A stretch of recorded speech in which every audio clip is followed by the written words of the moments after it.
Hello everyone, I Pratishtha Sharma Negi welcome you all to my channel. आज हम class 11th की Hornbill book का first chapter पढ़ेंगे जिसका नाम है the portrait of a lady, जो खुशवंत सिंह ने लिखी है। तो let's see first about mister Khushwant Singh. He was born on 2nd February 1915. He was an author, lawyer, diplomat and politician. His birth name was Khushal Singh, which was given by his grandmother. He died on 20th March 2014. Now let's see about the story. इस story में खुशवंत सिंह और उनके grand mother के relation के बारे में बताया गया है। उनकी ग्रैंड मदर एक बूढ़ी औरत है जिनके चेहरे पर काफ़ी झुर्रियाँ हैं। पिछले 20 सालों से ऑथर ने उनको इतना ही बूढ़ा देखा है। वो इतनी बूढ़ी है कि ऑथर के लिए मानना बहुत मुश्किल है कि वो कभी जवान और सुंदर भी रही होंगी, क्योंकि उन्होंने अपनी ग्रैंड मदर को हमेशा बूढ़ा ही देखा था। फिर ऑथर अपने ग्रैंड फादर के बारे में बताते हैं जिनकी फ़ोटो लगी है उनके घर पे। उस फोटो में वो बहुत बूढ़े लग रहे हैं और पगड़ी पहनी है उन्होंने, और उनकी लंबी सफ़ेद दाढ़ी है। शुरुआती दिनों में ऑथर और उनके ग्रैंड मदर के बीच अच्छे रिलेशंस थे। वो रोज़ उनको नींद से उठाती थी, तैयार करती थी और स्कूल ले जाया करती थी। फिर वो दोनों साथ में स्कूल की तरफ निकल जाते थे। ऑथर को स्कूल छोड़कर ग्रैंड मदर स्कूल के पास ही एक मंदिर में पूरे दिन रिलीजियस बुक्स पढ़ती थी और स्कूल के ख़त्म होने पर ऑथर को अपने साथ लेकर घर आती थी। रास्ते में वो सड़क के किनारे कुत्तों को रोटियां देते थे। कुछ समय बाद ऑथर के पेरेंट्स ने उन दोनों को अपने साथ रहने के लिए शहर बुला लिया। शहर आने के बाद उनका रिश्ता पहले जैसा नहीं रहा। वो एक ही रूम शेयर करते थे, फिर भी उनके बीच काफ़ी दूरियां बढ़ गई थी। ऑथर अब एक इंग्लिश मीडियम स्कूल में जाने लगे थे और वो बस से स्कूल जाया करते थे, इसीलिए ग्रैंड मदर उनको स्कूल छोड़ने नहीं जा पाती थी।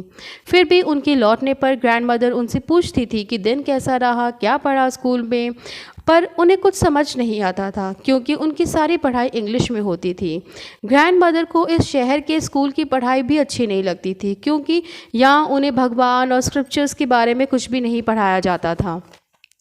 जैसे जैसे दिन गुजरते गए ऑथर बड़े हो गए और यूनिवर्सिटी जाने लगे। अब ये एक अलग रूम में शिफ्ट हो गए थे, जिसकी वजह से ग्रैंड मदर अब और अकेली हो गई थी। अब ग्रैंड मदर अपना पूरा दिन स्पिनिंग व्हील में काम करती थी, प्रेयर्स करती थी और माला जपती थी। ग्रैंड मदर को चिड़िया को खाना देना बहुत पसंद था और यह उनकी डेली रूटीन का एक पार्ट बन गया था। और बर्ड्स भी ग्रैंड मदर को इतना पसंद करती थी कि उनके सर पर, पैरों पर, कंधों पर आकर बैठ जाती थी। ग्रैंड मदर को दिन का यह टाइम बहुत अच्छा लगता था जब वो अपने बर्ड्स के साथ होती थी।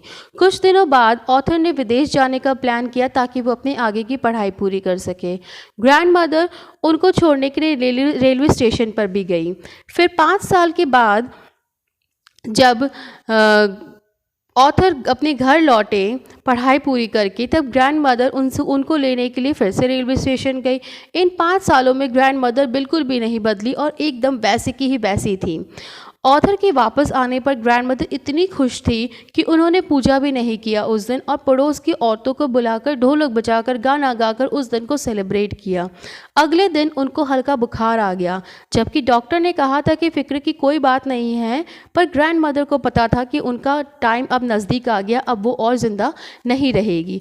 वो घर पे किसी से भी बात करके अपना टाइम नहीं ख़राब करना चाहती थी।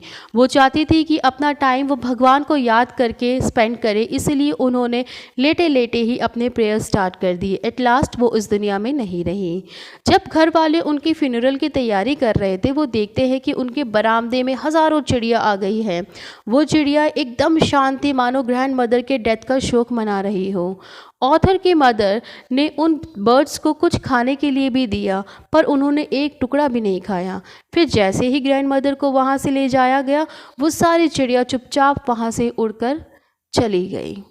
आई होप ये चैप्टर आपको अच्छे से समझ में आया होगा। If you like the video, like, share and subscribe my channel. Keep learning, keep growing. Thank you. जय हिंद, जय भारत। Bye bye everyone.